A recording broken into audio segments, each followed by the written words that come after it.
Hello, ఆ MLA ఎవరనుకుంటాన్రు? వాళ్ళ అత్తోల పెద్ద బావది మా పక్కూరే మళ్ళా. ఏంది గా మంత్ర?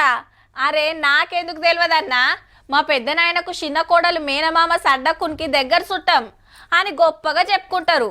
ఇక మనకు తెలిసినోళ్ళు ఎవరన్నా పెద్ద లెవెల్లుంటే నలుగురికి చెప్పుకొని పతార పెంచుకుంటాం. గట్లనే మనోళ్ళు ఏదన్నా సాధించి ఊరికొస్తే ధూమ్ ధామ్గా ఎదుర్కొంటాం గిన. ఇంకా ఊరిచ్చుడొద్దబ్బా, సీదా వార్తలకు పోదాం పన్రి.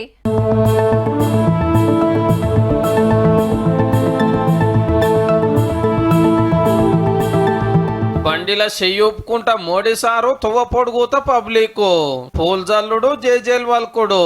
ఇదేడనుకుంటున్నారు? ప్రధానమంత్రి సార్ గుజరాత్ వడోదర సిటీలా సింధూర్ సమ్మాన్ పేరుతోటి రోడ్ షో తీసిరన్నట్టు. గీళ్ళని చూసిరా కల్లం సోఫియా కురేషి మేడం ఇంటోళ్ళు. ఆపరేషన్ సింధూర్ తర్వాత సొంత రాష్ట్రానికి వస్తే గిట్ల ఎదుర్కొన్నారు. 24,000 కోట్లతోటి డెవలప్మెంట్ పనులు అరుచుకున్నాడు.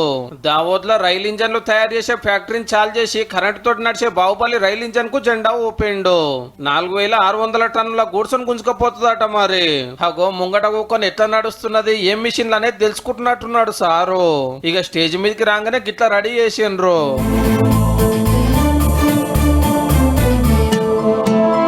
అహ్మదాబాద్ కెళ్ళి వందే భారత్ రైలు చాలు చేసిండు.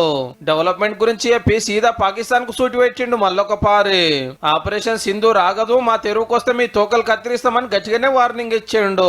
కాశ్మీర్ లో టూరిస్టులను చంపినందుకు టెర్రరిస్టుల అడ్డాలు లేపేసినాము, ఉగ్రవాదులను వేసేసినాము అన్నాడు. 22 तारीख को उन्होंने जो खेल खेला था, 6 तारीख रात को 22 मिनट में हमने उनको मिट्टी में मिला दिया. రేపు గాంధీనగర్ లో ఇంకిని డెవలప్మెంట్ పనులు అరుచుకుంటాడట. అయితే మీకు యాదకున్నదో లేదో, మోడీ సార్ ప్రధానమంత్రి కుర్చీలకెక్కి ఇయాల్టికి బరాబర్ 11 ఏండ్లు మునం పెట్టి 3వ పారు దేశాన్ని వెళ్తున్నాడు.